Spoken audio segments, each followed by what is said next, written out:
ದಾಂಡೇಲಿಯಲ್ಲಿ ಸಂಭ್ರಮ ಸಡಗರದಿಂದ ನಡೆದ 80ನೇ ಸ್ವಾತಂತ್ರ್ಯ ದಿನಾಚರಣೆ.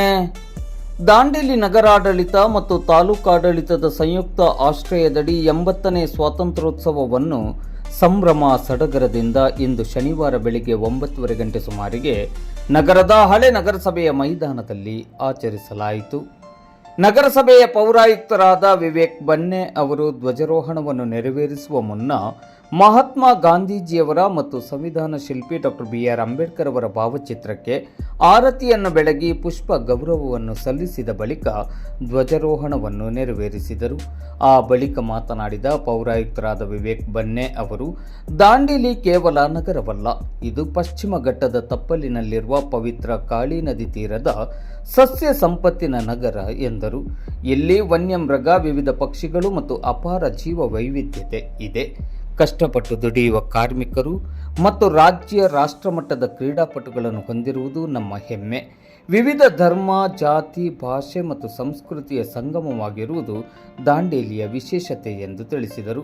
ನಗರದ ಸರ್ವತೋಮುಖ ಅಭಿವೃದ್ಧಿಗೆ ಶಾಸಕರಾದ RV ದೇಶಪಾಂಡೆ ಅವರ ಪ್ರಯತ್ನದಿಂದ 54 ಕೋಟಿ ರೂಪಾಯಿ ವೆಚ್ಚದ ಒಳಚರಂಡಿ ಯೋಜನೆ ಈಗಾಗಲೇ ಪೂರ್ಣಗೊಂಡಿದೆ. 66 ಕೋಟಿ ರೂಪಾಯಿ ವೆಚ್ಚದ ನೀರು ಸರಬರಾಜು ಯೋಜನೆ ಹಾಗೂ ನಗರೋತ್ಥಾನ ಹಂತ 3 ಮತ್ತು 4ರ ಕಾಮಗಾರಿಗಳು ಮುಗಿದಿವೆ. ಹಾಳಾಗಿರುವ ರಸ್ತೆ ಮತ್ತು ಚರಂಡಿಗಳ ಅಭಿವೃದ್ಧಿಗೆ CMID ಯೋಜನೆಯಡಿ 11 ಕೋಟಿ 64 ಲಕ್ಷ ರೂಪಾಯಿ ಮೊತ್ತ ಮಂಜೂರಾಗಿದ್ದು ಕಾಮಗಾರಿ ಪ್ರಗತಿಯಲ್ಲಿದೆ. ನಗರದ ಬೆಳವಣಿಗೆಯನ್ನು ಕೇವಲ ನಿರ್ಮಾಣ ಕಾಮಗಾರಿಗಳಿಗೆ ಸೀಮಿತಗೊಳಿಸದೆ ಸ್ವಚ್ಛ, ಸ್ವಸ್ಥ ಮತ್ತು ಸುಂದರ ನಗರವನ್ನಾಗಿ ರೂಪಿಸುವ ಪ್ರಯತ್ನ ನಡೆಯುತ್ತಿದೆ. ಯಾವುದೇ ನಗರದ ಸಮಗ್ರ ಅಭಿವೃದ್ಧಿ ಕೇವಲ ಆಡಳಿತ ಯಂತ್ರದಿಂದ ಸಾಧ್ಯವಿಲ್ಲ. ಸಾರ್ವಜನಿಕರ ಸಹಭಾಗಿತ್ವ ಅತ್ಯಗತ್ಯ ಎಂದು ಅವರು ಹೇಳಿದರು. ಜನರು ಆಡಳಿತಕ್ಕೆ ಬೇಷರತ್ ಬೆಂಬಲ ಮತ್ತು ಸಹಕಾರ ನೀಡಬೇಕೆಂದು ಕೋರಿದರು. ಯಾವುದೇ ನಗರದ ಬೆಳವಣಿಗೆಯ ಮೊದಲ ಲಕ್ಷಣ ಸ್ವಚ್ಛತೆ. ಯಾಕೆಂದರೆ ಸ್ವಚ್ಛತೆಯೇ ಆರೋಗ್ಯ, ಶ್ರೀಮಂತಿಕೆ ಮತ್ತು ಪವಿತ್ರತೆ. ಆದ್ದರಿಂದ ಸ್ವಚ್ಛತೆಯ ಕಡೆಗೆ ಹೆಚ್ಚಿನ ಗಮನ ಕೊಟ್ಟು ಮುಂದಿನ 1 ವರ್ಷದಲ್ಲಿ ದಾಂಡೇಲಿಯನ್ನು ಸ್ವಚ್ಛ, ಸ್ವಸ್ಥ ಮತ್ತು ಸುಂದರ ನಗರವನ್ನಾಗಿ ನಿರ್ಮಿಸೋಣ ಎಂದು ಕರೆ ನೀಡಿದರು. ವೇದಿಕೆಯಲ್ಲಿ ತಹಶೀಲ್ದಾರ್ ಶೈಲೇಶ್ ಪರಮಾನಂದ್, DYSP ಶಿವಾನಂದ ಮದರಕಂಡಿ, ತಾಲೂಕ್ ಪಂಚ ಗ್ಯಾರಂಟಿ ಯೋಜನೆಗಳ ಅನುಷ್ಠಾನ ಸಮಿತಿಯ ಅಧ್ಯಕ್ಷರಾದ ರಿಯಾಜ್ ಬಾಬು ಸೈಯದ್, ಕನ್ನಡ ಸಾಹಿತ್ಯ ಪರಿಷತ್ತಿನ ಜಿಲ್ಲಾಧ್ಯಕ್ಷರಾದ BN ವಾಸರೆ ಅವರು ಉಪಸ್ಥಿತರಿದ್ದರು. ಸೈಂಟ್ ಮೈಕಲ್ ಕಾನ್ವೆಂಟ್ ಶಾಲೆಯ ಶಿಕ್ಷಕರಾದ ಸೀತಾರಾಮ್ ನಾಯ್ಕ್ ಅವರು ಸ್ವಾಗತಿಸಿ, ನಿರೂಪಿಸಿ ವಂದಿಸಿದರು. ಕಾರ್ಯಕ್ರಮದಲ್ಲಿ ನಗರಸಭೆಯ ಮಾಜಿ ಅಧ್ಯಕ್ಷರು, ಮಾಜಿ ಉಪಾಧ್ಯಕ್ಷರು, ಮಾಜಿ ನಗರಸಭಾ ಸದಸ್ಯರು, ನಗರಸಭೆಯ ಮಾಜಿ ಸ್ಥಾಯಿ ಸಮಿತಿ ಅಧ್ಯಕ್ಷರು, ನಗರಸಭೆಯ ಅಧಿಕಾರಿಗಳು, ಸಿಬ್ಬಂದಿಗಳು, ಪೊಲೀಸ್ ಅಧಿಕಾರಿಗಳು, ಸಿಬ್ಬಂದಿಗಳು, ವಿವಿಧ ಶಾಲಾ ಕಾಲೇಜಿನ ಶಿಕ್ಷಕ ವೃಂದದವರು, ವಿದ್ಯಾರ್ಥಿಗಳು, ರಾಜಕೀಯ ಮುಖಂಡರು, ವಿವಿಧ ಸಂಘ ಸಂಸ್ಥೆಗಳ ಪ್ರಮುಖರು, ಗೃಹ ರಕ್ಷಕ ದಳದ ಅಧಿಕಾರಿಗಳು ಹಾಗೂ ಸಿಬ್ಬಂದಿಗಳು, ವಿವಿಧ ಸರ್ಕಾರಿ ಇಲಾಖೆಯ ಅಧಿಕಾರಿಗಳು ಮತ್ತು ಸಿಬ್ಬಂದಿಗಳು, ನಾಗರಿಕರು ಹೆಚ್ಚಿನ ಸಂಖ್ಯೆಯಲ್ಲಿ ಉಪಸ್ಥಿತರಿದ್ದರು. ನಗರಸಭೆಯ ಅಧಿಕಾರಿಗಳಾದ ಮೈಕಲ್ ಫೆರ್ನಾಂಡಿಸ್ ಮತ್ತು ಬಾಳು ಗವಾಸ್ ಅವರು ಸಹಕರಿಸಿದರು. ಸ್ವಾತಂತ್ರ್ಯ ದಿನಾಚರಣೆಯ ಪ್ರಯುಕ್ತ ನಿಮ್ಮೆಲ್ಲರೊಂದಿಗೆ ನಾನು ಮೊದಲನೇದಾಗಿ ಶುಭಾಶಯಗಳನ್ನು ವಿನಿಮಯ ಮಾಡಿಕೊಳ್ತೇನೆ.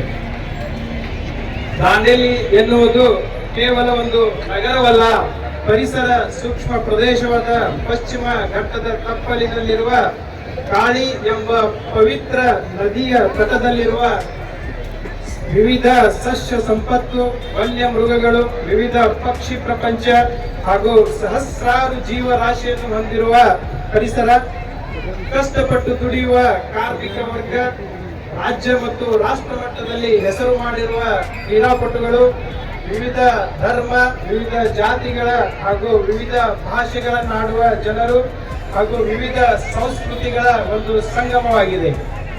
ಇಂಥ ಒಂದು ಪವಿತ್ರ ನಗರದ ಈ ಒಂದು ಸ್ವಾತಂತ್ರ್ಯೋತ್ಸವ ಎಂಬ ಭವ್ಯ ಕಾರ್ಯಕ್ರಮದಲ್ಲಿ ಧ್ವಜಾರೋಹಣ ಮಾಡಿರುವುದು ನನ್ನ ಸೌಭಾಗ್ಯ ಎಂದು ಭಾವಿಸುತ್ತೇನೆ.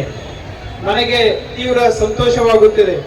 ದಾಂಡೇಲಿ ನಗರದ ಸರ್ವತೋಮುಖ ಅಭಿವೃದ್ಧಿಯನ್ನು ಗಮನದಲ್ಲಿರಿಸಿಕೊಂಡು ಈ ಕ್ಷೇತ್ರದ ಸನ್ಮಾನ್ಯ ಶಾಸಕರಾಗಿರುವ ಶ್ರೀ RV ದೇಶಪಾಂಡೆರವರ ಒಂದು ಪ್ರಯತ್ನದೊಂದಿಗೆ ಮತ್ತೆ ಕಾಳಜಿಯೊಂದಿಗೆ ಈ ದಾಂಡೇಲಿ ನಗರದಲ್ಲಿ ಈಗಾಗಲೇ 54 ಕೋಟಿ ರೂಪಾಯಿ ವೆಚ್ಚದಲ್ಲಿ UGD ಕಾಮಗಾರಿ ಮುಕ್ತಾಯವಾಗಿದೆ. 66 ಕೋಟಿ ರೂಪಾಯಿಗಳ ವೆಚ್ಚದಲ್ಲಿ ನೀರು ಸರಬರಾಜು ವ್ಯವಸ್ಥೆಯನ್ನು ಉನ್ನತೀಕರಿಸುವ ಕಾಮಗಾರಿ ಪ್ರಗತಿಯಲ್ಲಿದೆ. ನಗರೋತ್ಥಾನ ಹಂತ 3 ಮತ್ತು 4ರಲ್ಲಿ ಸಾಕಷ್ಟು ಅಭಿವೃದ್ಧಿ ಕಾಮಗಾರಿಗಳು ಮುಗಿದಿವೆ.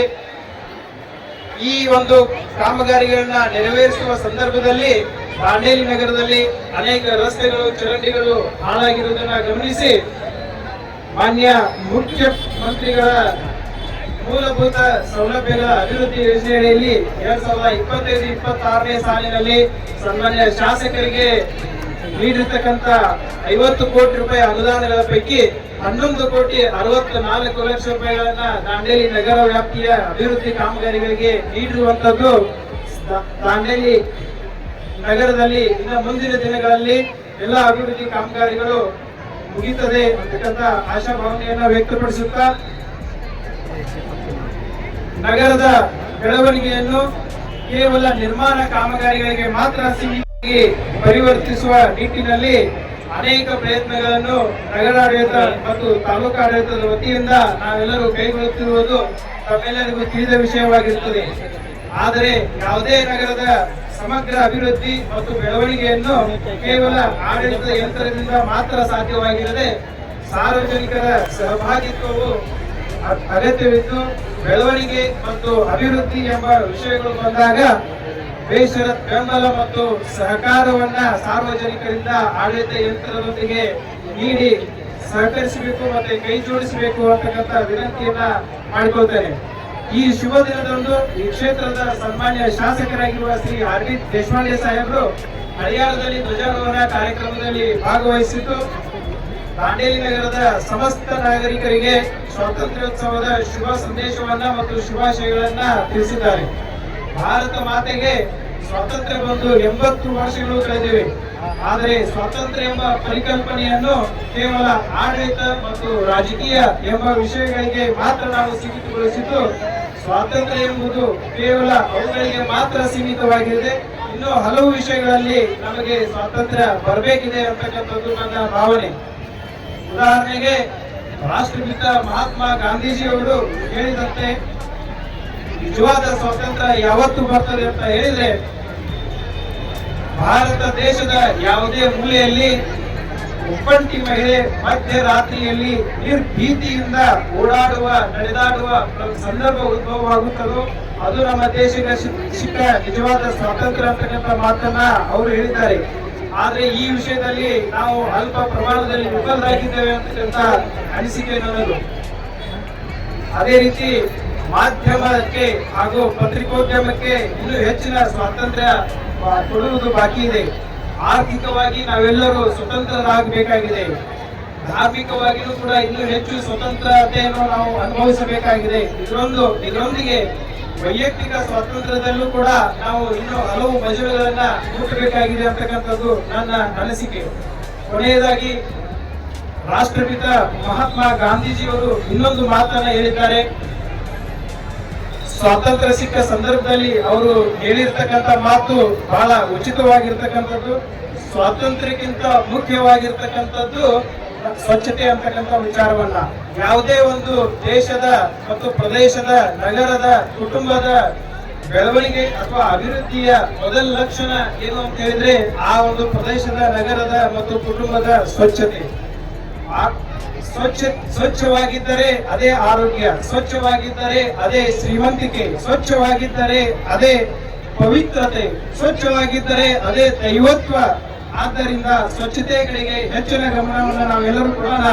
ಮುಂದಿನ 1 ವರ್ಷದ ಅವಧಿಯಲ್ಲಿ ದಾಂಡೇಲಿ ನಗರವನ್ನ ಮತ್ತು ದಾಂಡೇಲಿ ನಗರದ ಎಲ್ಲಾ ವಿಭಾಗಗಳನ್ನ ಸ್ವಚ್ಛ, ಸ್ವಸ್ಥ ಮತ್ತು ಸುಂದರ ಪರಿಸರವನ್ನಾಗಿ, ನಗರವನ್ನಾಗಿ ನಿರ್ಮಿಸೋಣ ಎಂಬ ವಿಚಾರದೊಂದಿಗೆ ಹಾಗೂ ಮುಂದಿನ ದಿನಗಳಲ್ಲಿ ವಿದ್ಯಾರ್ಥಿಗಳು ಇನ್ನೂ ಹೆಚ್ಚಿನ ಮಟ್ಟದ ಓದು, ಬರಹ ಮತ್ತು ಕ್ರೀಡೆಗಳಲ್ಲಿ ಹೆಚ್ಚಿನ ಒಂದು ಸಾಧನೆಯನ್ನ ಮಾಡಲಿ ಮತ್ತು ಶ್ರಮ ವಹಿಸಿ ಅಂತಕ್ಕಂಥ ಸಂದೇಶದೊಂದಿಗೆ ನನ್ನ ಶುಭ ಸಂದೇಶಕ್ಕೆ ವಿರಾಮ ಬಿಡುತ್ತೇನೆ.